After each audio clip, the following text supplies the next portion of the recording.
Hello everyone, welcome to Study Tube. आज इस video में हम लोग एनसीईआरटी सीरीज के अंदर अगला चैप्टर नंबर 27 ये स्टार्ट करेंगे। एनसीईआरटी सीरीज का ये 27वां चैप्टर है, बायो का ये 11वां चैप्टर है और हमारे इस चैप्टर का नाम है बायोलॉजिकल क्लासिफिकेशन, यानी कि जीवों का वर्गीकरण या फिर बोल दो जैविक वर्गीकरण। इस चैप्टर में हम लोग टोटल 200 MCQs देखेंगे और ये हमारा पार्ट 1 है। ये चैप्टर बड़ा है, इसमें बहुत सारे सवाल बन सकते हैं, तो हम लोग सारे ही सवालों को करेंगे। जहाँ से भी सवाल बन सकते हैं, जिस तरीके से सवाल पूछा जा सकता है, उन सब को ध्यान में रखते हुए हम लोग टोटल 200 सवाल करने वाले हैं इस चैप्टर के अंदर। तो ये जो वीडियो है या फिर एनसीईआरटी सीरीज के अंदर जितने भी वीडियोज मैंने अपलोड किए हैं, जितने चैप्टर्स मैंने अपलोड किए हैं, उन सभी एग्जामों के लिए यूजफुल है, जिसमें भी जनरल साइंस पूछे जाते हैं, चाहे वो रेलवे की परीक्षा हो, चाहे एसएससी की परीक्षा हो, चाहे किसी स्टेट पीसीएस की परीक्षा हो।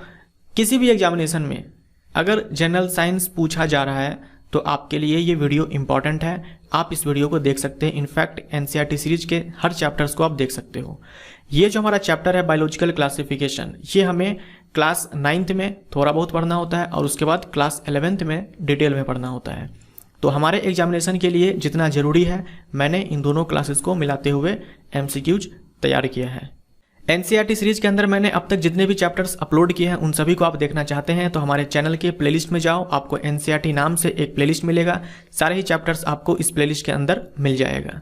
ये हमारा ईबुक स्टोर है, जहाँ पर आप एसएससी और रेलवे के अंदर 2018 और 19 में जो सवाल पूछे गए हैं जनरल साइंस के, जनरल नॉलेज के, उन सब का PDF प्राप्त कर सकते हैं, बाई कर सकते हैं। और एनसीईआरटी सीरीज के अंदर मैंने जो 25 चैप्टर तक करवाए हैं, उन सब का भी PDF अपलोडेड है हमारे इस ईबुक स्टोर पर। यानी जो सवाल मैंने वीडियो में करवाया हुआ है, वही सवाल आपको इस PDF के अंदर मिल जाएगा 25 चैप्टर तक। 2400 से ज़्यादा सवाल है, तो आप इसको बाई कर सकते हो। ये है URL, या फिर आप इस वीडियो के डिस्क्रिप्शन बॉक्स में जाओ, वहाँ पर आपको लिंक मिलेगा। स्टोर पर जाओ, जो भी आपके लिए ज़रूरी है आप वो ई बुक को बाई कर सकते हो। हमारा यूनिट चल रहा है diversity in the living world, जिसमें हम लोगों ने कवर कर लिया है द लिविंग वर्ल्ड, यानी कि सजीव जगत। और हमारा ये दूसरा चैप्टर चल रहा है बायोलॉजिकल क्लासिफिकेशन। बायोलॉजिकल क्लासिफिकेशन ये मैं आपको 5 पार्ट्स में करवाऊंगा। ये हमारा पार्ट 1 है। पार्ट 1 में हम लोग देखेंगे वैज्ञानिक और उनके द्वारा दिए गए वर्गीकरण के बारे में। उसके बाद पार्ट 2 में हम लोग किंगडम मोनेरा के ऊपर सवाल देखेंगे, जिसमें हम लोग आर्कियोबैक्टीरिया, साइनोबैक्टीरिया, माइकोप्लाज्मा, इन सब के ऊपर MCQs देखेंगे। पार्ट 3 में हम लोग किंगडम मोनेरा में आगे आएंगे और पार्ट 3 में हम लोग किंगडम मोनेरा के अंदर ही पूरे बैक्टीरिया के बारे में पढ़ेंगे, बैक्टीरिया को कंप्लीट करेंगे। पार्ट 4 में हम लोग किंगडम प्रोटिस्टा के बारे में पढ़ेंगे और पार्ट 5 में हम लोग कवर करेंगे MCQs को फंजाई के ऊपर, किंगडम फंजाई के ऊपर, और साथ में कुछ मिसलेनियस MCQs। तो इस तरीके से मैं इस चैप्टर में चलने वाला हूँ। चैप्टर बड़ा है, इसीलिए 200 सवाल हम लोग इसमें कवर करेंगे। उसके बाद हमारा किंगडम प्लांटी, यानी कि प्लांट किंगडम, और किंगडम एनिमलिया, यानी कि एनिमल किंगडम के लिए हमारा अलग अलग चैप्टर्स आएंगे। तो आज हम लोग पार्ट 1 को स्टार्ट करते हैं। तो पार्ट 1 का हमारा पहला सवाल है एक परिभाषा, जो कि मैंने आपसे करवाया हुआ है द लिविंग वर्ल्ड चैप्टर में भी। समानताओं और असमानताओं के आधार पर जीवों को वैज्ञानिक रूप से समूहित करना कहलाता है। क्या कहलाता है? Scientific grouping of organisms on the basis of similarities and dissimilarities is called वर्गीकरण, यानी कि क्लासिफिकेशन। समानताओं और असमानताएं जो भी दिख रही है, उनके आधार पर अलग ग्रुप बना देना है साइंटिफिक तरीके से, इसी को ही तो बोलते हैं वर्गीकरण। तो ये सिंपल सा एक डेफिनेशन है। अब दूसरा सवाल है वर्गीकरण की क्या आवश्यकता है, क्या पर्पज है।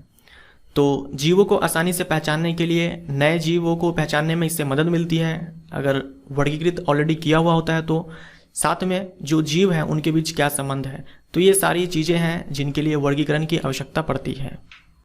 अब है वर्गीकरण की कृत्रिम प्रणाली किसने दिया। जो आर्टिफिशियल सिस्टम ऑफ क्लासिफिकेशन है, ये किसने दिया?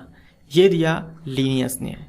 ठीक है, कार्लोस लिनियस, जिसे आप सिंपली लिनियस भी बोल सकते हो, कोई दिक्कत नहीं है। तो सी हमारा राइट आंसर। देखो, जैविक वर्गीकरण के प्रकार, पहला है आर्टिफिशियल सिस्टम ऑफ क्लासिफिकेशन, उसके बाद नेचुरल सिस्टम ऑफ क्लासिफिकेशन, उसके बाद फाइलोजेनेटिक सिस्टम ऑफ क्लासिफिकेशन।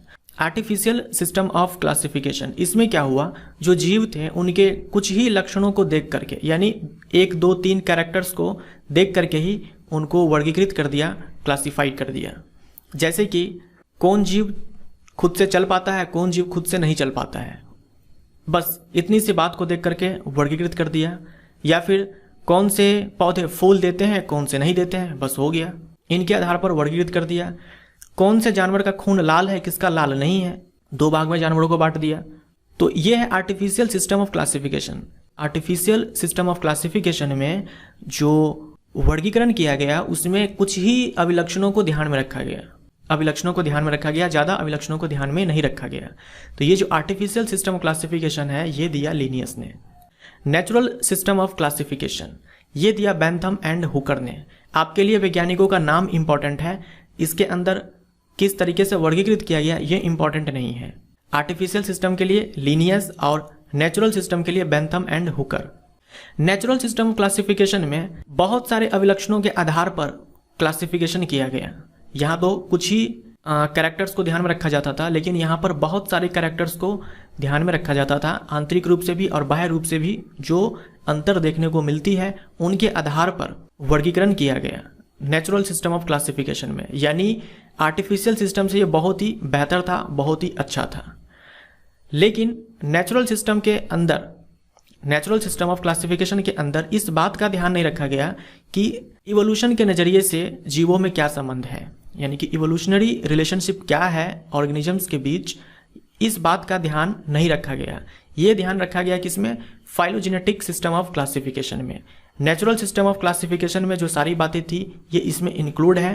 और एक चीज इसमें और एक्स्ट्रा है, वो ये कि जीवों के बीच विकासीय संबंध क्या है, इवोल्यूशन के नज़रिए से क्या संबंध है एक दूसरे से, इन बातों को ध्यान में रखा गया फाइलोजेनेटिक सिस्टम ऑफ क्लासिफिकेशन में। आपके लिए इंपॉर्टेंट क्या है, वैज्ञानिकों के नाम, इंगलर एंड प्रांटेल, ये 2 वैज्ञानिक हैं जिन्होंने फाइलोजेनेटिक सिस्टम ऑफ क्लासिफिकेशन दिया। तो ये वैज्ञानिक के नाम और ये सारे टाइप्स ऑफ क्लासिफिकेशन आप ध्यान में रखो। नेचुरल सिस्टम ऑफ क्लासिफिकेशन ये किसने दिया, नेचुरल सिस्टम ऑफ क्लासिफिकेशन ये दिया बेंथम एंड हुकर, यानी कि डी हमारा right answer. Phylogenetic system of classification किसने दिया, ये दिया इंगलर एंड प्रांटल, यानी कि सी हमारा राइट आंसर, उपर्युक्त दोनों। अब है अरस्तु को डैश के रूप में नहीं जाना जाता है। अरस्तु हम जानते हैं father of biology and father of zoology, तो ए सही है, बी सही है। फादर ऑफ बोटनी के रूप में नहीं जाना जाता है। फादर ऑफ बोटनी ये अरस्तु के ही विद्यार्थी थे, स्टूडेंट थे, थियोफ्रास्टस, इनको कहा जाता है फादर ऑफ बोटनी। अगला है क्वेश्चन नंबर 7। एनसीईआरटी कहता है कि एरिस्टोटल, अरस्तु ये पहले ऐसे वैज्ञानिक थे जिन्होंने वैज्ञानिक आधार पर जीवों का वर्गीकरण किया। तो इन्होंने प्लांट्स को ग्रुपिंग किया, पौधों को वर्गीकृत किया। तो आपको बताना है कि जो वर्गीकृत किया इनमें से कौन सा एक नहीं है। प्लांट्स को इन्होंने वर्गीकृत किया वृक्ष में, झाड़ी में और शाक में। शाक जो सबसे छोटे पौधे होते हैं, झाड़ी उससे बड़े होते हैं और सबसे बड़े वृक्ष होते हैं। इसके अलावा भी और भी अंतर होते हैं इनमें, लेकिन यहाँ पर आपको बस यही ध्यान में रखना है कि अरस्तु ने जो वर्गीकृत किया पौधों को वृक्ष, झाड़ी और शाक में, ब्रायोफाइट में नहीं। तो डी हमारा राइट आंसर। ऐसे ही अरस्तु ने जानवरों को क्लासिफाई किया कि कौन से रेड ब्लडेड एनिमल्स हैं और कौन से रेड ब्लडेड एनिमल्स नहीं हैं। तो कौन से जानवर है जिसके अंदर लाल खून है और कौन बिना लाल खून वाला जानवर है। तो ए और सी, हमारा आंसर यहाँ पर सी हो जाएगा। तो ये क्लासिफिकेशन था एरिस्टोटल के द्वारा जानवरों के लिए। सबसे पहले जीवों का वैज्ञानिक आधार पर वर्गीकरण किसने किया, यही मैंने आपसे थोड़ी देर पहले कहा कि जो अरस्तु थे ये पहले ऐसे वैज्ञानिक थे जिन्होंने वैज्ञानिक आधार पर जीवों का वर्गीकरण किया। तो ए हमारा राइट आंसर। जीवों का 2 जगत वर्गीकरण किसने दिया, 2 किंगडम क्लासिफिकेशन आपने सुना होगा, ये दिया कार्लोस लिनियस ने। तो ए हमारा राइट आंसर। वैज्ञानिकों का नाम महत्वपूर्ण है, इस चैप्टर में बहुत सारे वैज्ञानिक के नाम आपके सामने आएंगे और सब आपके लिए इंपॉर्टेंट है। 2 किंगडम क्लासिफिकेशन ये दिया कार्लोस लिनियस ने। तो कार्लोस लिनियस ने इन्होंने क्या करा, 2 किंगडम क्लासिफिकेशन में 2 जगत वर्गीकरण में एक जंतु जगत और एक पादप जगत, ये 2 जगत इन्होंने दिया। एनिमल किंगडम इसी को बोलते हैं किंगडम एनिमेलिया, प्लांट किंगडम इसी को बोलते हैं किंगडम प्लांटी। तो आप जो चाहे वो बोल सकते हो। तो इन्होंने जंतु जगत और पादप जगत दिया, लेकिन बहुत सारी कमियां हैं इसमें। आप जानते हो आज के डेट में 5 किंगडम क्लासिफिकेशन का इंपॉर्टेंस ज़्यादा है, तो ये जो 2 जगत दिया इनमें डेफिनेटली बहुत सारी कमियां रही होंगी, लेकिन जिस समय इन्होंने दिया उस समय के लिए तो ये बहुत बड़ी बात थी। कमियां क्या थी? प्रोकैरियोट और यूकैरियोट, यानी कि जो प्रोकैरियोटिक ऑर्गेनिजम्स थे, जो यूकैरियोटिक ऑर्गेनिजम्स थे, उनको एक साथ रख दिया। देखो, प्रोकैरियोट और यूकैरियोट, इनके बारे में हम लोग आने वाले चैप्टर्स में पढ़ेंगे। फिलहाल के लिए आपको वैसे पता भी होगा, और नहीं भी पता है तो आप बस ये 2 टर्म्स ध्यान में रखो। प्रोकैरियोट और यूकैरियोट ये अलग अलग चीज़ें हैं, अलग अलग किंगडम में इसको डाला जाता है। लेकिन इन्होंने क्या करा, कैलोस लिनियस ने इन दोनों को साथ डाल दिया, तो ये कमियां थी। उसके बाद पादप और कवक, ये दोनों अलग अलग हैं, इन दोनों को साथ में डाल दिया। पादप अपना खाना खुद से बना लेता है, कवक अपना खाना खुद से नहीं बनाता है, और भी अंतर होते हैं इनमें, लेकिन इन दोनों को एक साथ डाल दिया। सारे कवक को पादप के साथ डाल दिया पादप जगत के अंदर, तो ये भी एक कमी थी। उसके बाद एक कोशिकीय और बहुकोशिकीय जीवों को एक साथ रख दिया, तो ये सारी कुछ कमियां थी। इसके अलावा और भी बहुत सारी कमियां थी, मैंने कुछ को यहाँ पर लिखा हुआ है जो कि इंपॉर्टेंट है। सबसे पहले सभी जीवों को प्लांटी और एनिमेलिया जगत में किसने वर्गीकृत किया? तो ये प्लांटी और एनिमेलिया 2 किंगडम क्लासिफिकेशन, ये कैलोस लिनियस। लिनियस द्वारा दी गई 2 जगत वर्गीकरण में कमी है। क्या कमी है?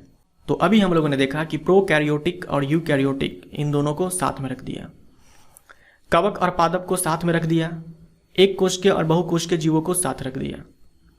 तो इनमें से सभी, ये सारी की सारी कमियां हैं लिनियस के 2 जगत वर्गीकरण की। लिनियस ने जो वर्गीकरण दिया, 2 जगत वर्गीकरण दिया, इनमें से कौन है जिसको कोई स्थान नहीं दिया? तो फंजाई, अमीबा, बैक्टीरिया, इन सबको तो स्थान मिला। यूग्लिना, यूग्लिना जिसके अंदर कुछ कैरेक्टर्स प्लांट के होते हैं और कुछ एनिमल्स के होते हैं। यूग्लिना को कहा जाता है पादप जगत और जंतु जगत के बीच की कड़ी, यानी कि पादप जगत और जंतु जगत को जोड़ने वाली एक कड़ी के रूप में जाना जाता है यूग्लिना को। इसको कोई स्थान नहीं दिया। पादप और जंतु जगत को जोड़ने वाली एक कड़ी है। कौन है? एक connecting link between plant and animal kingdom, ये है यूग्लिना। यूग्लिना को प्लांट और एनिमल किंगडम के बीच का एक कनेक्टिंग लिंक माना जाता है। और वायरस को लिविंग और नॉन लिविंग, सजीव और निर्जीव के बीच का एक कनेक्टिंग लिंक माना जाता है। अब आता है 3 किंगडम क्लासिफिकेशन, जो दिया अर्नस्ट हैकेल ने। 3 जगत वर्गीकरण किसने दिया? अर्नस्ट हैकेल ने दिया। इन्होंने इंट्रोड्यूस किया किंगडम प्रोटिस्टा। प्रोटिस्टा जगत इन्होंने दिया। Animal kingdom, plant kingdom already हम लोग जान रहे हैं, लिनियस ने दिया। किंगडम प्रोटिस्टा दिया अर्नस्ट हैकेल ने। देखो, यहाँ पर भी जो कमियां पहले थी, यहाँ पर भी वही कमियां कायम है। प्रोकैरियोट और यूकैरियोट को साथ में रख दिया। पादप कवक को अभी भी साथ में रख दिया। एक कोशिकीय बहुकोशिकीय जीवों को अभी भी साथ में रख दिया। अब यहाँ सवाल यह है कि प्रोटिस्टा जगत फिर देने का क्या फायदा? प्रोटिस्टा जगत जो इन्होंने अलग से दिया, इनका क्या फायदा? देखो, इन्होंने ये जो जगत है ये किस लिए बनाया? कोई भी ऐसा ऑर्गेनिज्म जिसके बारे में इनको समझ में नहीं आया कि प्लांट किंगडम में डाले या फिर एनिमल किंगडम में डाले, तो इन्होंने क्या करा? प्रोटिस्टा में डाल दिया। चाहे वो एक कोशिकीय हो, बहुकोशिकीय हो, कोई फर्क नहीं पड़ता। प्रोकैरियोटिक हो, यूकैरियोटिक हो, कोई फर्क नहीं पड़ता। इनको समझ में नहीं आया कि मैं इसको प्लांट में डालूं या फिर एनिमल किंगडम में डालूं, तो इन्होंने डाल दिया प्रोटिस्टा में। कोई ऐसा पौधा जो इनको समझ में नहीं आ रहा है कि प्लांट किंगडम में डाला जाए या नहीं डाला जाए, इन्होंने क्या करा? प्रोटिस्टा में डाल दिया। कोई ऐसा जंतु जिसके बारे में ये कंफ्यूज है कि इसको एनिमल किंगडम में डाला जाए या नहीं डाला जाए, तो इन्होंने क्या करा? प्रोटिस्टा में डाल दिया। तो जहां जहां इनको कंफ्यूजन हुआ इन दोनों किंगडम के अंदर डालने में, इन्होंने प्रोटिस्टा में डाल दिया।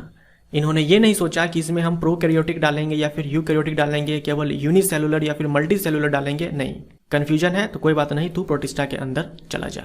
इसीलिए जो कमियां पहले थी वो कमियां अभी भी है यहाँ पर, प्रोटिस्टा जगत आने के बाद भी। जीवों का 3 जगत वर्गीकरण किसने दिया? अर्नस्ट हैकेल ने दिया। बी हमारा राइट आंसर। हैकेल के 3 जगत वर्गीकरण में शामिल नहीं है। देखो, एनिमल किंगडम और प्लांट किंगडम ये हमारा कांस्टेंट रहने वाला है, नियत रहने वाला है, सभी में आएगा। इन्होंने इंट्रोड्यूस किया प्रोटिस्टा को, तो डी हमारा राइट आंसर। मोनेरा यहाँ पर गलत हो जाएगा, इन्होंने इंक्लूड नहीं किया था। अब है हैकेल के 3 जगत वर्गीकरण के संदर्भ में गलत कथन चुने। यहाँ पर आप इस गलत को काट दो और लिख दो सही कथन चुने। सही कथन चुनना है। तो सही क्या था? कवक और पादप अभी भी साथ साथ थे, कवक को अभी भी पादपों के साथ रखा गया था। तो ये हमारे यहाँ पर सही हो जाएगा, ये हमारा राइट आंसर। जगत प्रोटिस्टा में केवल प्रोकैरियोट्स को रखा गया था, तो ये गलत हो जाएगा। मैंने अभी आपसे कहा प्रोकैरियोट है या फिर यूकैरियोट है, कोई फर्क नहीं पड़ता। इन्होंने ऐसा कुछ नहीं सोचा था, इनको कन्फ्यूजन था, जिसमें भी उसे प्रोटिस्टा में डाल दिया, चाहे वो प्रोकैरियोट हो चाहे वो यूकैरियोट हो, चाहे वो यूनिसेलुलर हो चाहे मल्टी सेलुलर हो, उन्होंने क्या करा? प्रोटिस्टा में डाल दिया। तो वनली यहाँ पर लगा हुआ है, इसलिए ये भी नहीं होगा, और वैसे ही ये भी नहीं होगा। जगत प्रोटिस्टा में केवल प्रकाश संश्लेषी जीवों को रखा गया, ये भी गलत है। लेकिन फंजाई अभी भी प्लांट्स के साथ में है, तो ये हमारा स्टेटमेंट सही हो जाएगा। अब आता है 4 जगत वर्गीकरण, 4 किंगडम क्लासिफिकेशन, जो दिया हर्बर्ट एफ कोपलैंड ने। हर्बर्ट एफ कोपलैंड ने ये दिया 4 जगत वर्गीकरण, 4 किंगडम क्लासिफिकेशन। इन्होंने इंट्रोड्यूस किया किंगडम मोनेरा। देखो, animal kingdom, plant kingdom Linnaeus ने दिया, अभी भी है। अर्नस्ट हैकेल ने प्रोटिस्टा को दिया। उसके बाद 4 किंगडम क्लासिफिकेशन में कोपलैंड ने दिया मोनेरा जगत को। तो आपसे अगर सवाल पूछता है कि मोनेरा किंगडम किसने दिया, तो आपको विकल्प में एक दिख जाएगा, कोपलैंड। अब 4 किंगडम क्लासिफिकेशन आते आते तक सारा मामला सेट हो चुका था। जो भी यहाँ पर किंगडम्स दिए गए हैं, उन सब में ऑर्गेनिजम्स को एक परफेक्ट तरीके से प्लेस कर दिया गया था, सभी को अच्छे तरीके से डाल दिया गया था, कोई भी प्रॉब्लम नहीं था, कोई भी दिक्कत नहीं। जो प्रोकैरियोट थे, यूकैरियोट थे, उनको अलग कर दिया गया। जो यूनिसेलुलर थे, मल्टी सेलुलर थे, उनको अलग कर दिया गया। बस एक प्रॉब्लम, एक पंगा अभी भी था। अभी भी एक प्रॉब्लम ये था कि फंजाई को अभी भी प्लांट किंगडम के साथ डाला हुआ था, अभी भी कवक पादपों के साथ था, अभी भी फंजाई इसी के अंदर है। तो ये एक कमी आप यहाँ पर 4 किंगडम क्लासिफिकेशन में बोल सकते हो, बाकी सारा मामला सेट था। तो 4 जगत वर्गीकरण किसने दिया? अगर ये पूछा जाए तो आंसर क्या लगाओगे आप? कोपलैंड। 4 जगत वर्गीकरण में शामिल नहीं है। Kingdom Plantae, kingdom animalia Linnaeus ने दिया, फिर आते हैं अर्नस्ट हैकेल देते हैं प्रोटिस्टा, फिर आते हैं कोपलैंड देते हैं मोनेरा।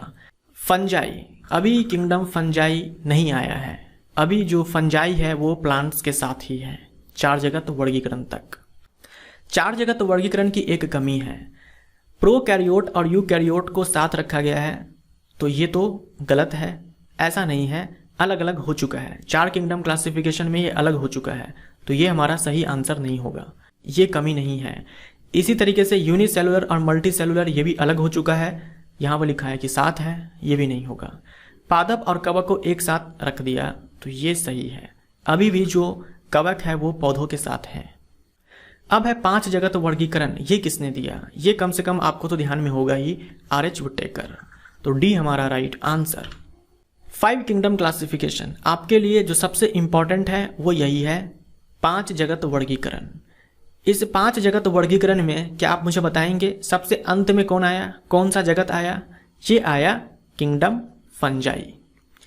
जो कवक जगत है ये सबसे आखिरी में आया। जंतु जगत, पादप जगत लिनियस ने दिया था, उसके बाद आया प्रोटिस्टा, अर्नस्ट हैकेल ने दिया, उसके बाद मोनेरा, कोपलैंड ने दिया, और लास्ट में इंट्रोड्यूस किया किंगडम फंजाई को। ये किसने? आर.एच. विटेकर ने 1969 में। तो 5 जगत वर्गीकरण कभी पूछे तो आप आंसर क्या टिक करोगे? आर.एच. विटेकर। इन्होंने वायरस के बारे में कुछ नहीं कहा, वायरस के बारे में इनको समझ में नहीं आया, इन्होंने वायरस के बारे में कुछ नहीं कहा। इनमें से किसी में भी वायरस आपको नहीं दिखेगा, तो ये आपको अच्छे से ध्यान में रखना है। Kingdom Monera, kingdom protista, kingdom fungi, animal kingdom या फिर किंगडम एनिमेलिया बोल दो, प्लांट किंगडम या फिर किंगडम प्लांटी बोल दो। 5 जगत वर्गीकरण में शामिल है, किंगडम मोनेरा है, किंगडम प्रोटिस्टा है, किंगडम फंजाई है। तो डी हमारा right answer, all of these. R H. Whittaker के 5 जगत वर्गीकरण निम्न में से किस लक्षण पर आधारित नहीं है? आर.एच. विटेकर ने 5 किंगडम क्लासिफिकेशन देने के लिए इन्होंने कुछ कैरेक्टरिस्टिक्स को स्टडी किया, कुछ लक्षणों को उन्होंने अध्ययन किया, और उनके आधार पर उन्होंने 5 किंगडम क्लासिफिकेशन दिया, 5 जगत वर्गीकरण दिया, जिनमें एक था कोशिका के प्रकार, कोशिका की भित्ति किस प्रकार की है, केंद्रक झिल्ली, ये सारे हैं। राइबोसोम के प्रकार के आधार पर इन्होंने ये कोई क्लासिफिकेशन नहीं किया है। बाकी जो ये 5 किंगडम क्लासिफिकेशन है उनमें इन सारे लक्षणों को इन्होंने ध्यान में रखा है। यहाँ पर हम लोग और देखते हैं जो कैरेक्टरिस्टिक्स है 5 किंगडम क्लासिफिकेशन में वो कौन कौन से हैं। कहने का मतलब आर्यभट्टकर साहब ने जो 5 किंगडम क्लासिफिकेशन दिया उनमें उन्होंने कौन कौन से लक्षणों को ध्यान में रखा, कौन कौन से कैरेक्टरिस्टिक्स के बारे में उन्होंने स्टडी किया, तब जाकर के 5 किंगडम क्लासिफिकेशन दिया। इसमें एक है कोशिका के प्रकार, सेल टाइप, यानी कि वो प्रोकैरियोटिक है या फिर यूकैरियोटिक है, कौन से सेल है। हम लोग प्रोकैरियोटिक यूकैरियोटिक के बारे में सेल चैप्टर में पढ़ेंगे। उसके बाद सेल वॉल यानी कि कोशिका भित्ति, कोशिका भित्ति है या नहीं है भी तो कौन से पदार्थ के बने हुए हैं। उसके बाद न्यूक्लियर मेम्ब्रेन यानी कि केंद्रक झिल्ली है या नहीं है। उसके बाद बॉडी ऑर्गेनाइजेशन यानी कि एक कोशिकीय है या फिर बहुकोशिकीय है, यूनिसेलुलर है या फिर मल्टीसेलुलर है। उसके बाद मोड ऑफ न्यूट्रिशन, किस प्रकार का मोड ऑफ न्यूट्रिशन है, किस प्रकार के पोषण होते हैं, स्वपोषी है, परपोषी है, स्वपोषी में भी कौन से हैं, रसायन से बनाते हैं खाना या फिर प्रकाश से बनाते हैं, तो किस प्रकार का पोषण है। उसके बाद रिप्रोडक्शन, किस प्रकार का प्रजनन है। तो इन सारे कैरेक्टरिस्टिक्स को ध्यान में रखते हुए उन्होंने 5 किंगडम क्लासिफिकेशन दिया था। अब आता है 6 किंगडम क्लासिफिकेशन, 6 जगत वर्गीकरण। ये किसने दिया? ये दिया कार्ल वूज ने। कार्ल वूज ने दिया 6 किंगडम क्लासिफिकेशन। लेकिन आपके लिए जो इंपॉर्टेंट है वो है 5 किंगडम क्लासिफिकेशन, लेकिन नाम तो आपको ध्यान में जरूर रखना है कि 6 किंगडम क्लासिफिकेशन दिया कार्ल वूज ने। थोड़ा सा हम लोग समझते हैं 6 किंगडम क्लासिफिकेशन के बारे में। ये है कार्ल वूज, इन्होंने दिया 6 किंगडम क्लासिफिकेशन। आपको याद है पिछले चैप्टर द लिविंग वर्ल्ड में हम लोगों ने देखा था कि जो टैक्सोनॉमिक हायरार्की है उसमें जो लोएस्ट टैक्सोन है, लोएस्ट कैटेगरी है, वो है स्पीशीज। बहुत सारे स्पीशीज, संबंधित स्पीशीज मिल करके बनाते हैं जीनस, रिलेटेड जेनरा मिल करके बनाते हैं फैमिली, फिर रिलेटेड फैमिलीज मिल करके बनाते हैं ऑर्डर, फिर रिलेटेड ऑर्डर्स मिल करके बनाते हैं क्लास, फिर रिलेटेड क्लासेज मिल करके बनाते हैं फाइलम अगर एनिमल है तो, और डिवीजन अगर प्लांट है तो, फिर रिलेटेड डिविजन्स या फिर बोल दो रिलेटेड फाइला मिल करके बनाते हैं किंगडम। अब यहां देखो इन्होंने क्या कहा कि किंगडम से भी ऊपर डोमेन होता है, यानी कि रिलेटेड किंगडम्स मिल करके क्या बनाएंगे? डोमेन। संबंधित जगत मिल करके क्या बनाएंगे? डोमेन। तो इनका जो 6 किंगडम क्लासिफिकेशन था उनमें देख लो कौन कौन से किंगडम थे। एक आर्केबैक्टीरिया, यू बैक्टीरिया, उसके बाद प्रोटिस्टा, फंजाई, एनिमेलिया, प्लांटी। यानी जो 5 जगत वर्गीकरण था, 5 किंगडम क्लासिफिकेशन था, उसमें भी प्रोटिस्टा, फंजाई, एनिमेलिया, प्लांटी था। बस मोनेडा के अंदर इन्होंने 2 किंगडम्स बना दिए। मोनेडा के अंदर इन्होंने 2 किंगडम्स बना दिए, एक आर्केबैक्टीरिया और एक यू बैक्टीरिया। अब बहुत सारे किंगडम्स मिल करके डोमेन बनाएंगे इनके अनुसार। तो protista kingdom, fungi kingdom, animalia kingdom, Plantae kingdom, ये सारे किंगडम्स मिल करके एक डोमेन बनाया यूकैरिया। उसके बाद बैक्टीरिया डोमेन के अंदर केवल एक ही है किंगडम, वो है यू बैक्टीरिया। जैसे कि हम लोगों ने पढ़ा था कि जो होमो वंश है हम लोगों का, उसके अंदर एक ही जाति है सेपियंस। हो सकता है एक जाति हो, एक से ज़्यादा हो, लेकिन जो मोनोटाइपिक जीनस होता है उसके अंदर एक ही जाति होता है। वैसे यहाँ पर है कि जो बैक्टीरिया डोमेन है उसके अंदर मात्र एक किंगडम है यू बैक्टीरिया, और जो आर्किया डोमेन है इसके अंदर एकमात्र किंगडम है आर्के बैक्टीरिया। लेकिन जो यूकैरिया डोमेन है इसके अंदर kingdom protista, fungi, animalia, Plantae, ये सारे हैं। तो ये था 6 किंगडम क्लासिफिकेशन। इन्होंने किंगडम से भी ऊपर एक डोमेन बना दिया। लेकिन हम लोग अपने इस चैप्टर को आगे बढ़ाएंगे 5 किंगडम क्लासिफिकेशन के अकॉर्डिंग। हम लोग ये जो आर्के बैक्टीरिया और यू बैक्टीरिया है ये टॉपिक्स के रूप में पढ़ेंगे किंगडम मोनेडा के अंदर। किंगडम मोनेडा के अंदर हम लोग पढ़ेंगे पहले आर्के बैक्टीरिया फिर यू बैक्टीरिया, लेकिन वहाँ हम पढ़ेंगे 5 किंगडम क्लासिफिकेशन के अकॉर्डिंग मोनेडा के अंदर। लेकिन इन्होंने आर्के बैक्टीरिया, यू बैक्टीरिया को अलग किंगडम बना दिया। 6 जगत वर्गीकरण में सम्मिलित है आर्के बैक्टीरिया, यू बैक्टीरिया, प्रोटिस्टा, ये सारे के सारे हैं। तो डी हमारा राइट आंसर। जीवों के 3 अनुक्षेत्र प्रणाली किसने दिया? जो 3 डोमेन सिस्टम है ये किसने दिया? तो कार्ल वूज ने। अब है जो 3 डोमेन सिस्टम है, इनमें से कौन एक नहीं है? उन डोमेन में कौन नहीं है एक? तो आर्किया के अंदर हम लोगों ने देखा आर्के बैक्टीरिया, आर्किया डोमेन के अंदर किंगडम आर्के बैक्टीरिया, बैक्टीरिया डोमेन के अंदर किंगडम यू बैक्टीरिया, और यूकैरिया डोमेन के अंदर हम लोगों ने 4 किंगडम्स देखे, protista, fungi, animalia and Plantae. तो इनमें से कोई नहीं, ये सारे के सारे हैं। सभी प्रोकैरियोटिक जीव को किस जगत में रखा गया है? इंपॉर्टेंट है, ध्यान में रखना। जैसे ही प्रोकैरियोटिक आए, जैसे ही शब्द प्रोकैरियोटिक आए, तुरंत आपके मन में आना चाहिए मोनेडा, केवल मोनेडा। प्रोकैरियोटिक जीव को रखा गया है किंगडम मोनेडा में, प्रोकैरियोटिक यानी कि मोनेडा। तो ए हमारा राइट आंसर। इसके अलावा जो भी 4 किंगडम्स हैं उन सब में है यूकैरियोटिक ऑर्गेनिज्म। तो हम लोगों को आगे बढ़ना है 5 किंगडम क्लासिफिकेशन के अकॉर्डिंग। अब देखो, किंगडम मोनेडा, मैंने अभी आपसे कहा जैसे ही प्रोकैरियोटिक आए मतलब किंगडम मोनेडा। इसके अलावा जो भी आए सब में यूकैरियोटिक। तो आप किंगडम मोनेडा के लिए ये ऐसे ध्यान में रखो, यूनिसेलुलर प्रोकैरियोटिक। किंगडम मोनेडा यानी कि यूनिसेलुलर प्रोकैरियोटिक, और किंगडम प्रोटिस्टा यानी कि यूनिसेलुलर यूकैरियोटिक। ये कम से कम आपको ध्यान में होने चाहिए। जैसे ही मोनेडा आए यूनिसेलुलर प्रोकैरियोटिक, जैसे ही प्रोटिस्टा आए यूनिसेलुलर यूकैरियोटिक। इसके अलावा कोई भी किंगडम आ जाए मल्टी सेलुलर यूकैरियोटिक।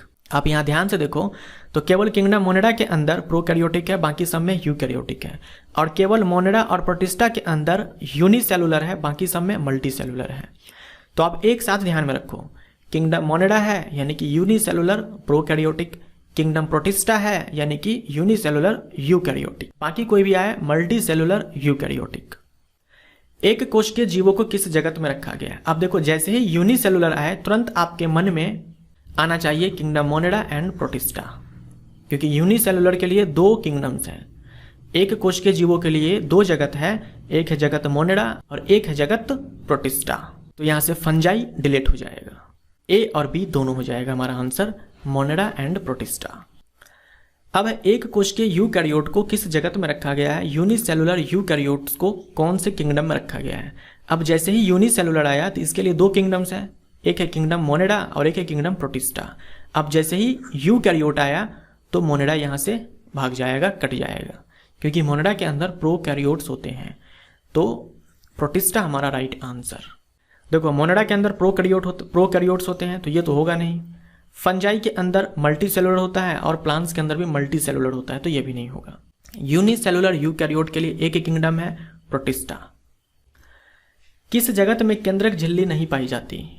कौन से किंगडम में न्यूक्लियर मेम्ब्रेन नहीं पाई जाती? यानी कौन से किंगडम के अंदर जो ऑर्गेनिजम्स होते हैं उनमें न्यूक्लियर मेम्ब्रेन नहीं पाई जाती? न्यूक्लियर मेम्ब्रेन नहीं पाई जाती मोनेडा के अंदर। तो सी हमारा राइट आंसर। किंगडम मोनेडा के अंदर न्यूक्लियर मेम्ब्रेन नहीं पाई जाती, बाकी सारे में पाई जाती है। डैश में कोशिका भित्ति नहीं पाई जाती। इनमें से किस में कोशिका भित्ति नहीं पाई जाती? तो जंतुओं के कोशिका में कोशिका भित्ति नहीं पाई जाती, यानी किंगडम एनिमेलिया में सेल वॉल नहीं पाई जाती।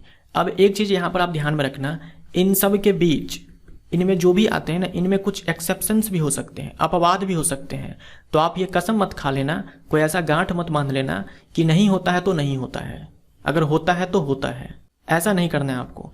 कुछ एक्सेप्शंस आपको ये सोच कर ही चलना है कि कुछ एक्सेप्शंस हो सकते हैं, लेकिन मेजॉरिटी ऑफ ऑर्गेनिजम्स जो कैरेक्टरिस्टिक्स दिखाते हैं हम उनके बारे में बात करते हैं। जैसे हमने कह दिया कि इस किंगडम में केवल और केवल यूनिसेलुलर है, तो वहां भी आप अपने मन में सोच लेना कि कुछ अपवाद हो सकते हैं, कुछ अपवाद की संभावनाएं इस चैप्टर में हमेशा बनी रहेंगी। तो ये हमारा पार्ट 1 यहाँ पर समाप्त होता है। यहाँ पर हम लोगों ने वैज्ञानिक और उनके द्वारा दिए गए वर्गीकरण के बारे में पढ़ा। ये वीडियो आपको कैसा लगा आप कमेंट करके जरूर बताएं। वीडियो अच्छा लगा तो वीडियो को लाइक कर देना। आप में से जो भी नए हैं जिन्होंने चैनल को सब्सक्राइब नहीं किया है, आप चैनल को सब्सक्राइब कर सकते हो, हमारे चैनल से जुड़ सकते हो। मिलते हैं हम आपसे अगले पार्ट में। Thank you so much.